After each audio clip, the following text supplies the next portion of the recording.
Chipped ham and football. That's what Pittsburgh does. Brian Batko here from the Post-Gazette Steelers beat writer.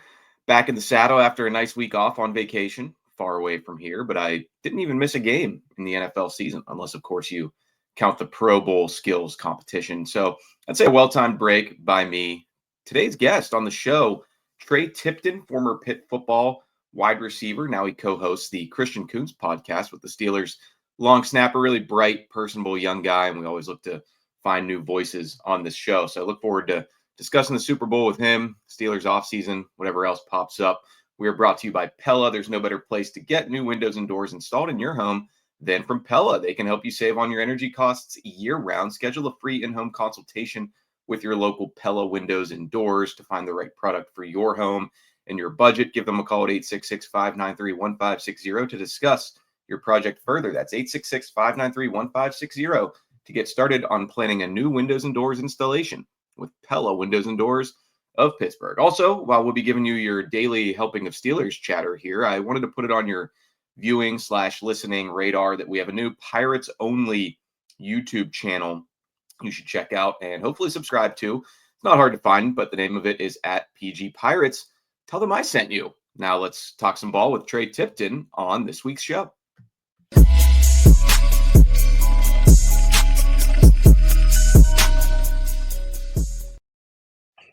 And there he is now, former Pitt Panther Tre Tipton, a guy I actually covered when I was on the Pitt beat before the Steelers beat. Thanks so much for joining me, man. How are you today, Tre? I'm good, man. Blessed and highly favored. Great. Now, Tre, you played in college with Kenny Pickett. You played with Avonte Maddox, two guys who've got Super Bowl rings to their names now. What do you think of the game Sunday night? Was your former teammates' fourth down pass breakup your favorite play of the night when you saw him, turn the Chiefs over on downs like that? Oh, for sure, man. It's always good to see AM doing his thing in the NFL now, man. And on top of that, Kenny getting the opportunity to be able to down the ball there towards the end, man, in his hometown, essentially, right? That's something huge as a teammate you look forward to seeing because you want them to have an opportunity as such, because that's what I would want for myself, right? If I was playing for the Steelers and the Steelers made it to the Super Bowl, even if I only got two plays, I'm happy with it, right? Yeah. And I also had a teammate by the name of AJ Woods who's also on the Phillies, so it's really cool to see the different dynamics, man, to see these guys being able to live out their dreams. And then I also grew up with Sky Moore from the Chiefs, so it was a weird feeling, you know what I mean? But at the same time, man, it was good to see all the guys out there living out their dream. Well, Sky Moore got his a couple years ago against the Yeah, Eagles. So, yeah. I wanted to definitely want to talk to you more about a guy who had less impact on the game than Avonte Maddox, but had far more impact on the Steelers these past few seasons. Obviously, Kenny's one of your boys. You're going to root for him always, like you said. But I know you're also a Steelers fan yourself who grew up here. It feels like a lot of folks are happy for him to have this moment, while others still kind of resent the way it worked out with him, coming here as a first-round pick and the way it ended with him being traded after just 2 years. I mean, what are your overall thoughts or perspective on how Steelers fans should view a guy like Kenny, both, this week coming off the Super Bowl and kind of in the long term now? I'd honestly say, man, know the man, not just the player. You know what I mean? He's an incredible man before he's even close to a football player, just because of the person that he is outside of the sport, right? And a lot of people, you're going to judge you based off of your play, right? Based off of your profession. But you also got to understand is you don't have people breathing down your neck saying that you suck while playing your profession or doing your profession, right? So it's really hard to be in that position as an athlete because all you're trying to do is live out a dream. You know what I mean? And for Kenny, man, that's been one of my guys for the past several years, man. He's just always been a great guy and also a great leader.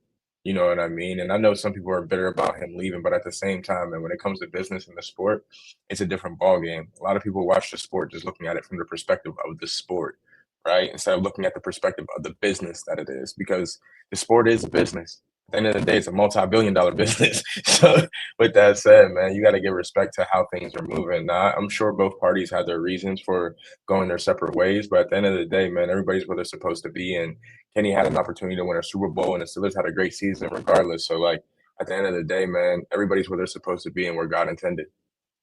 Yeah, I think what's interesting about it, and I can really see both sides because it's going to be one of those debates really forever. I mean, did the Steelers kind of give up on Kenny first, or did Kenny give up on the Steelers first? And nobody thought those two seasons went as well as they could have. And I almost think too, mean, was there more pressure on him, you think, coming from Pitt to the Steelers? I mean, if it would have hit, it would have hit big. I mean, he had a built-in fan base already. He won an ACC title here, but it's one of those things where if it goes sideways, it can really go sideways. And then you get kind of the like you said, Tre, like this bitterness that lasts. Is, do you feel like it's almost tough for Pitt players to get drafted by the hometown team and have to deal with some of that pressure of the business, like you said? Oh, for sure, man. It's hard to play for Pittsburgh, period. Whether you're in college or you're in the NFL, you know what I mean? Because we're spoiled in this city. We win a lot in a lot of different ways, whether it be hockey, whether it be football, maybe one day, if God presents it, maybe baseball, but it's looking a little slim. You know what I mean? But might be a better ultimately, chance an when it NBA comes to team moves here, Tre. I'm thinking it might be. I ain't going I'm certified right with you there. Or I will WNBA. say, either way, to be honest with you, because the current management right now with the Pirates is killing us, man. I want to see my man Skeen stay here as long as possible, but I guess we'll see. To be determined. You know what I mean? But ultimately, man, it's hard to play in Pittsburgh. Like, we're a spoiled city. I'm from Pittsburgh, so I can say it. We're a very spoiled city. We win a lot in a lot of different ways, but with that said, we don't understand on how to take losses. Right? We're like that spoiled kid that never really understood losing. You know what I mean? So when it happens to us, we want to throw temper tantrums. Then we get the fans who are genuinely deep invested. And I respect it. I love it. I love the fact that fans are that invested into the sport and the game. I love it every second of the step, right? But I don't like to consider myself a fan either. 'Cause I don't just watch football. Like, I literally study football. So like, it's hard for me to go and be upset when things don't go our way. Now, is there some things that I would love to see happen? For sure, right? It's my home city. It's my hometown. I want to see us win every Super Bowl. But let's be realistic here, man. It's not like we have the easiest conference in the world, right? You look at the top quarterbacks in the NFL right now, they're basically majority in the AFC, like a high majority. Like the top 10 quarterbacks in the NFL, I'd say about like 6 to 7 of them are in the AFC. You know what I mean? So it's And like one of arguably those the things. top 4 right now. I mean, Jalen Hurts And can it, make a case after the Super Bowl, but it kind of took the Eagles building a juggernaut to break off that Chiefs run. you know what I'm saying? So it's not like it's an easy run, and it's not like Kenny had an easy ticket in getting into the playoffs and then also getting to the Super Bowl. And you can see it even with Russell, right? Like, we play a lot of strong teams in the AFC conference. So you have to have respect to that. Now, does it change every once in a while? Yeah, because the NFL changes every couple of years. It might be in the next 10 years, the NFC is that way. You know what I mean? But as of right now, the AFC is a powerhouse. It's Goliath, right? Josh Allen would have a better opportunity, in my opinion, in getting into the Super Bowl in the NFC than he would the AFC, just because you see so much talent. And I'm not even talking from a defensive perspective, because don't get it twisted, the NFC has some great defenses. But at the same sense, right, like, there's a lot of different talent in the AFC. So with that said, man, it's hard to play in Pittsburgh because we just recognize the win. We recognize that at the end of the day, who's in the win column and who's not. And even now, it's like, even when we're in the win column, we still get upset because it's not how Pittsburgh wants to win. I'm like, bro, like, you can't be that spoiled. Like, you got to pick one one way or the other, right? And I get it. I hear all the time that Tomlin, he has average seasons or this, that, and the fourth. But can you really consider them average in a national professional league? Like a national professional league, not your Pop Warner league, not sitting at your home behind the TV. Now, let's be realistic here. In a national professional football league, right? National professional, okay, the NFL, National Football League. We're talking nationally, right? To have multiple winning seasons, can you complain? Now, I've also heard through grapevines that people say, well, why don't we have a losing year so we can get a star quarterback? Make that make sense. Now, we already have a problem with barely, like, you know what I'm saying, with winning a little bit. And you're saying that you want the Steelers to tank in order for us to get a quarterback. You think Steeler fans are crazy now? Go ahead and have a losing season and see what happens. You know what I mean? So it just doesn't make sense. But at the same time, fans are going to be fans. They love the sport. I love the passion that they have for it. I just personally can't be a fan without actually knowing the ins and outs of each organization. I can't say I know everything about the Steelers. I don't know what's going on in the organization. But what I can look at from a viewership standpoint, we had a lot of injuries on the offensive line, right? A lot of things have to change. A lot of moves have to be made. But you're also talking about, again, multi-billion-dollar corporations. So every move is strategic. You know what I mean? So I pray and I hope we get back into the Super Bowl. I hope that it comes soon, because if it comes soon, then I'm in there. You know what I mean? I'll be Right. pulling up. But ultimately, man, it's still the National Football League. Yeah, and that's something that people bring up in my chats sometimes on the Post-Gazette website, or ask me in my mailbags. It's like, why don't they just go 3-14, 4-13, and be happy to get that chance? I'm like, it's one thing to say that on paper. Living through that would be a pretty miserable 3 or 4 months. Now, you would have some fans who are saying, yeah, this is good. This is what we need to reset and and really rebuild, because, you look at the teams that have flipped it quick for the most part. Texans drafted CJ Stroud 2nd overall.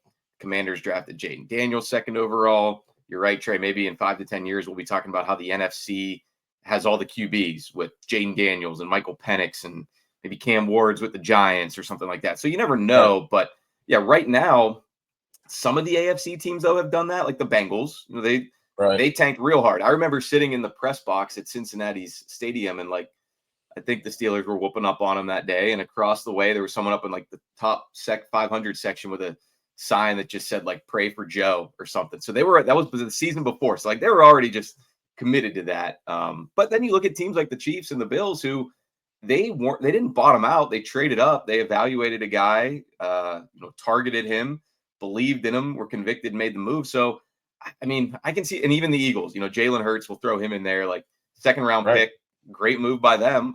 But it's easier said than done. You've got to execute every piece of the plan. You got to evaluate the guy in the draft. You got to develop him once he gets there. You got to put him in position with game plans, and then he needs to go out there and execute. 100%, man. And with that said, too, you also got to think about what type of draft is coming up. Is it a defensive draft? Is it a quarterback-heavy draft? You know what I'm saying? These are all topics that people don't often think about. They're like, okay, well, what if we tank for a year and have the next best quarterback to come out? Well, let's look at that draft class. Is that draft class really that good, or is it really just the one player that's in that draft class? Right now, you have those amoebas out there, right? You have the Jaden Daniels, you have the CJ Strouds, but again, only one team gets to pick them. You know what I mean? So it's even if we had a tank year, I know for a fact it's going to have to be a year that it makes sense. And you're going to have to do a lot of recruiting, a lot of evaluation on the college platform. You know what I mean? Because you have to see on who's coming up, who's doing what. Even if we get a chance to get this quarterback, does it make sense for us? You know what I mean? Because you're talking about real money here. Think of it this way. If you have the opportunity to walk into Lowe's, right, and they got a discount on wood, right? They got a nice discount, right? But then you get the same wood on the opposite side, right? That's not discounted. Which one are you going for? Yeah, you might not know which one's the better quality at the time, but which one's got the lower price and gives you more margin for error if you miss. So, I don't necessarily fault the Steelers for the way they approached it this offseason, signing Russell Wilson for basically nothing. I mean, that was a unique circumstance. Trading for Justin Fields once they dealt Kenny, that opened up a lane to go get him. I mean, it's very difficult to just snap your fingers and bring in that QB. I mean, we'll see what happens with Bryce Young, but he's not the slam dunk that people thought he was going to be so far with the Panthers. He got benched, right? We'll see what happens. And that's another issue too. The impatience too always comes into play in the NFL, especially with the quarterback position. Zach Wilson, he went 2nd overall, and he's on his 3rd team by now. So there's no guarantees, that's for sure. Sam Darnold. I mean, look at Sam Darnold now. He went to the playoffs, had an incredible season, and he went to the Jets in his first ever draft. But at the same time, bro, it's not like he did terrible. You know what I mean? It was a bad situation with bad opportunity. Then you also got to think about scheme. Does that quarterback fit that scheme? And again, my guy Canada, I got respect and love for Ken. I got respect and love for Kenny, but at the same time, Kenny might not have fit his scheme, and Kenny might have felt that as well. You know what I mean? Now, that's not me speaking for Kenny, but that's just me speaking from just observation. But ultimately, it's all about scheme too. It's CJ Stroud fits really well in the scheme of the Texans. So does, if you look at it, Jaden Daniels fits really well in that scheme. If you look at what Jaden Daniels did when he was in college, he was in a lot similar scheme in college. So you need to be with the right coach, right? And it's not like Cliff Kingsbury is just some normal OC either. He was a head coach before that. You know what I'm saying? So you look at these different things on how people are developing and they're becoming so good. It's they got a real great amount of people around them. D'Amico Ryans is a great guy to have around CJ Stroud as a mentor, right? Not saying that Tomlin's not a great mentor. He's an amazing mentor, but you just have to also know what type of scheme are these guys getting into. You know what I'm saying? Cliff Kingsbury might be Jaden Daniels' right-hand man. I mean, it's very obvious to go from a very losing season to now they make it to the NFC Championship. You know what I'm saying? So it's you just got to put a lot of things in perspective. So it's hard for me just to be a normal fan because I put all those things in perspective. I sit it down. I go as if I'm the GM. Okay, where are we at right now? What's our salary cap? You know what I mean? Because at the end of the day, bro, you got to think like the person that's in position to actually make a decision in order for you to make a rash opinion on them. You know what I'm saying? So that's just kind of my opinion on that. Let me hit you with this then. GM Tre Tipton, former ACC wide receiver, former Post-Gazette Athlete of the Year, if I'm not mistaken. What would you do about George Pickens? I mean, how do you weigh the pros and cons of Mm, the talent, the production versus some of the, and I'm not even going to get into like the kind of anonymous source things we've heard come right, to the forefront at times, but just the things we've seen from him on the field, the lapses in judgment, the penalties, the unsportsmanlike stuff, and some of the outbursts, which no receiver's immune to that at times. But right. how do you weigh kind of what you do with him through 3 years? Because this is a fork in the road here with the chance to extend him this offseason, look for a buyer, or just play it out. So let's talk leadership here because there's an opportunity. I mean, if it happens, it happens. If he has to leave, he has to leave. But let's just look at the whole. Okay, I'm just gonna give the whole right now. So then you have multiple types of leadership within one team, right? You have the head coach, who's the head kahuna. He's the guy who's going to give you all the information that you need and be the main leader. And then you have your locker room leader. So that's going to be anywhere between Cam Hayward, TJ Watt, any of those guys. But then you got to think you need a defensive leader, you need an offensive leader. So when things get rough, who's going to take the opportunity to go talk to somebody? Right. For us, I really couldn't gauge from, again, an observational who that leader was for our offense. It was hard to tell. You know what I'm saying? Like you can see that Russ had the experience, but at the same time, our guys taking to Russ. They might be, I just couldn't tell. You know Yeah. what I mean? So then you have the positional leader. Now, this one's more important than what people think, right? And I'm not saying that Van Jefferson's not a great vet. I'm also not saying that there's not other people in that room that could be those leaders. But you need a specific guy who's in a position in which that George wants to go in order for him to actually listen to you. You know what I mean? Because at the end of the day, bro, it's like, for example, if I'm over here telling you how to make $100 million and I haven't made 100 million yet, are you going to listen to me? Yeah. It's just not going to That's a happen, good right? point. Yeah. So, like, bringing somebody in that has some veteran leadership might change the ecosystem or might change the landscape for George, just because he has somebody that he can relate to. I'll stand by this. I think Deontay Johnson is a great player, but I don't know if he's a great leader Yeah. and not I would somebody that agree. as a rookie that you want to follow on how to do things in a community. Because let's be honest here, like my man's still moving around from team to team because he can't get his mind straight. Yeah. That was George Pickens' leader. You see what I'm saying? So like at the end of the day, like if you really want George Pickens to be at his most highest level, you need a leader, a real leader that's going to sit down with him and actually take time with him because he's not also going to give himself just to anybody. You know what I mean? I come from an area that's not super crazy, but at the same time, bro, like I'm not also gonna trust just anybody to tell me what to do or how to go about it, right? Because he's already done a lot up to this point and has gotten him this far. So in order for you to really get him to move some type of way, you need a Devontae Adams. You know what I mean? I don't think you need a Debo Samuel. 'Cause I think Debo's still in his phase of still learning on who he is as a leader and how he wants to grow. You know what I mean? I'm thankful that as crazy as it sounds, I'm thankful that we didn't get a Brandon Ayuk either. You know what I mean? Because he's still growing in his mental awareness in terms of what he's trying to do, right? You need somebody who's going to come in here like a Devontae Adams who might be able to give that knowledge and be able to actually speak to him because he's done more than George. George is an incredible, immaculate athlete. So you also just not going to tell him to do something without you proving that you're better than him. You know what I'm saying? So it's like you have to find that leadership that can go into that room and that George is going to listen to. Otherwise, you're going to have to let George go, which I don't want to see personally. Because I think if Yeah. somebody gets behind George and gives him the proper love that he needs in terms of a male figure within the sport, you're looking at a guy that's a Hall of Famer. If he gets the right leadership, then that's a big Yeah. if. You know what I'm saying? We're talking about a lot of ifs and not necessarily what's going on currently. But I've also seen guys change from year one to year two and year two to year three and year three to year four. You also got to think George is only 22, 23 years old. I don't know about you, Brian, but I was doing a lot of different shit at 23 than I am now at Yes. 28. So it's like, again, man, it goes back to that Sam Darnold reference, man. It's like Sam Darnold didn't do amazing in his first 4 to 5 years because he was in the wrong position. You know what I'm saying? That wasn't his space. But he got with the right leadership and he got somebody behind him that taught him enough that he allowed himself to be a person who plays in front of a first round draft pick that they were high on at the time before he got hurt. You see what I'm saying? So it's like Yeah. these things all play a role. So I'm praying, I'm hoping that there's somebody that they get this year. I know I trust the con artist, as I call I, them. I feel You like know they what I mean? tried. I feel like they tried to thread that needle there a couple years ago with Allen Robinson, and I mean, he was late stage Allen Robinson for sure. And I mean, being in the locker room, I don't know how much those two interacted. I know they roomed together in Latrobe and stuff, but I just worry about like kind of what you referenced there with Debo and alluded to with Brandon Ayuk. Like, I think if you're too close in career trajectory, then it becomes a little bit of two dogs, one bone situation. But I see what you're saying about getting someone who's, been to the mountaintop of wide receivers. It's real difficult to find that guy who checks all the boxes of like, he's happy to be a number two at this point in his life, but he's been there before and he's a good mentor. Like, I don't know if that guy's out. Maybe Devontae Adams is that guy, but I don't know.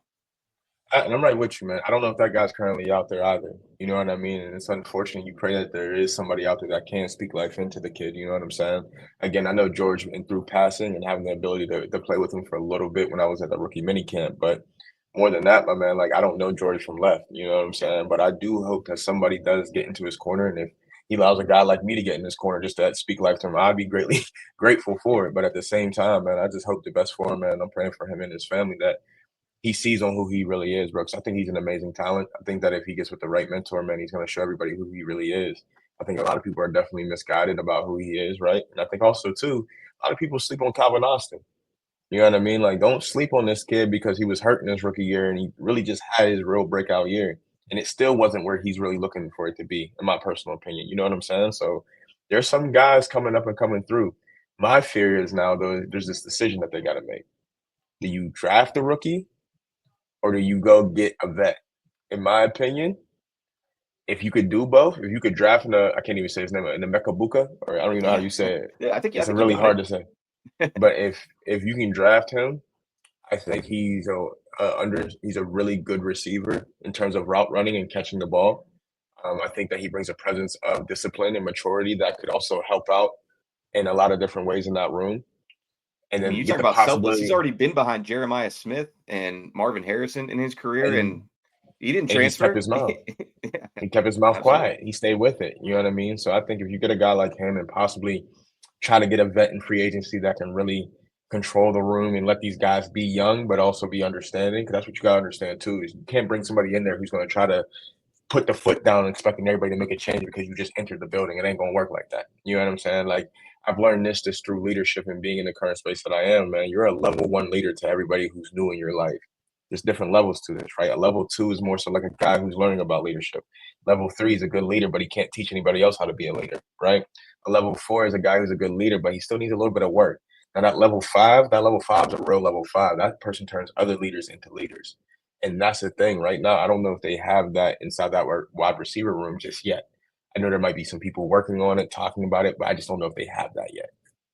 Yeah, because you do have to in the NFL, like started talking at the beginning about billion-dollar business. You also need to be putting the production out there for people to look to you as a leader. So that's always part of it too. I know I like that you mentioned Calvin Austin because I was going to ask you. You've been around a lot of Steelers this season, co-hosting Christian Kuntz's podcast with them. I was going to ask if Sure. anybody stood out to you that you talked with in those episodes, but I'm guessing Calvin Austin probably fills that role as someone fans should be excited about going into 2025. Calvin has, I'll say this, because not only has he been on the pod, but I had the opportunity to kind of hang out with Calvin a little bit in that rookie mini camp that I went into. And bro, like there's really not many people that you see that are as hardworking as he is. Like it's not that he doesn't understand that he's a shorter receiver. Like everybody knows it. It's very clear. But he also understands that the way that you supplement that is hard work. You know what I mean? It's dedication, it's putting in the time. You know what I mean? He does all those things. If anything, like for him only being in his second or his third or fourth year is the start, correct? Going into his fourth. Yeah, he lost his whole rookie year, so yes, going into his fourth, but really kind of his third. Right. So like you gotta think, man, a guy who's new to the game, new to the scenery essentially, holds himself like he's a veteran. You know what I'm saying? And he holds Yeah. himself to a high standard. And believe it or not, a lot of people don't know this about George. George does too, to a degree, in his own way, though.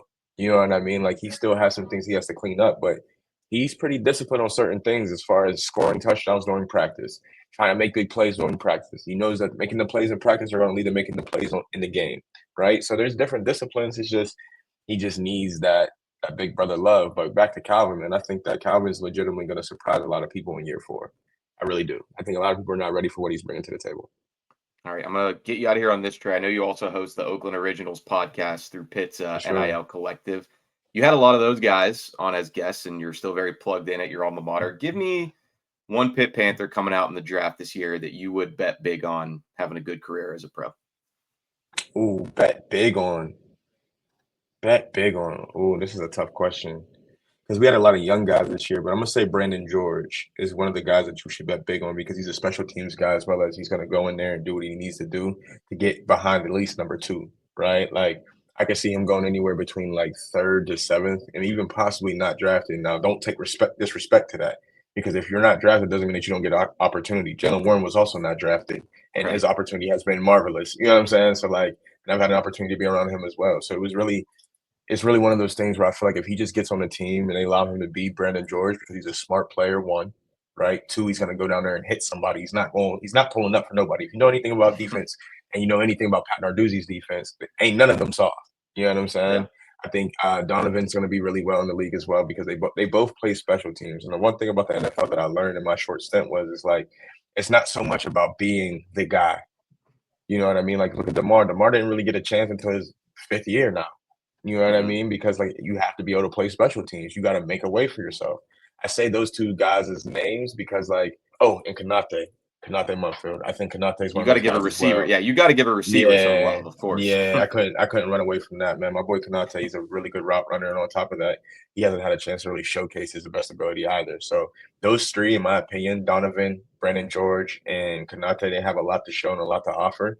I also know that Gavin, everybody knows Gavin, so that's why I ain't mentioned Gavin. You know with Gavin, you're going to get what you're going to get. So I think that he's going to be excellent as well. But those other guys who have something to prove that people are not expecting, as you were asking me, it would be those 3 guys. Now, the ones that they're expecting is Bart.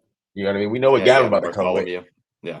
I like to call him, man. He's one of them dudes. I remember him as a freshman jumping over people. I'm like, you're 17? He's bench pressing like 400 pounds. Like, he's just a different breed of human, man. And he comes with that same love of the game that you see as a kid.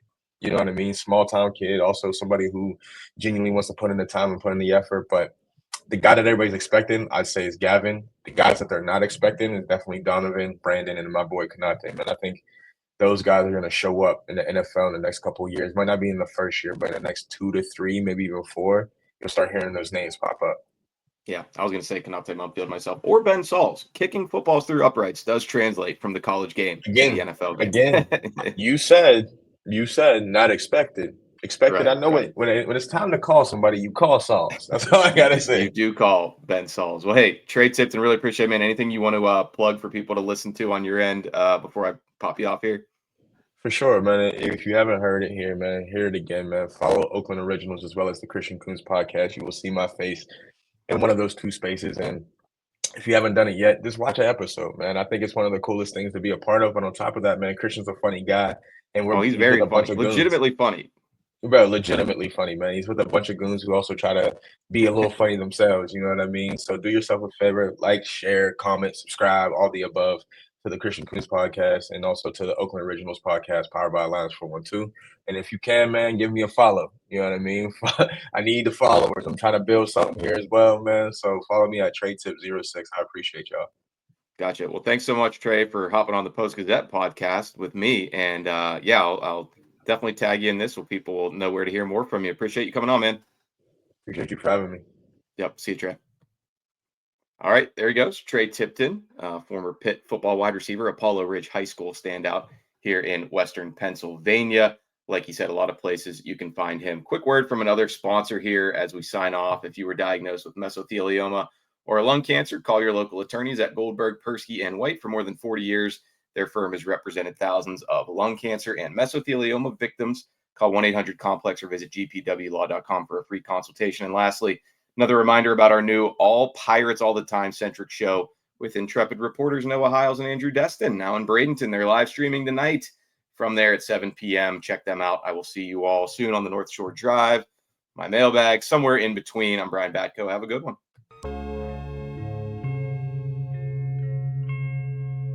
Thank you for checking out this content from Post-Gazette Sports. If you watch this video on YouTube, please like the video and subscribe to our channel. For all of the sports coverage the Post-Gazette has to offer, visit post-gazette.com.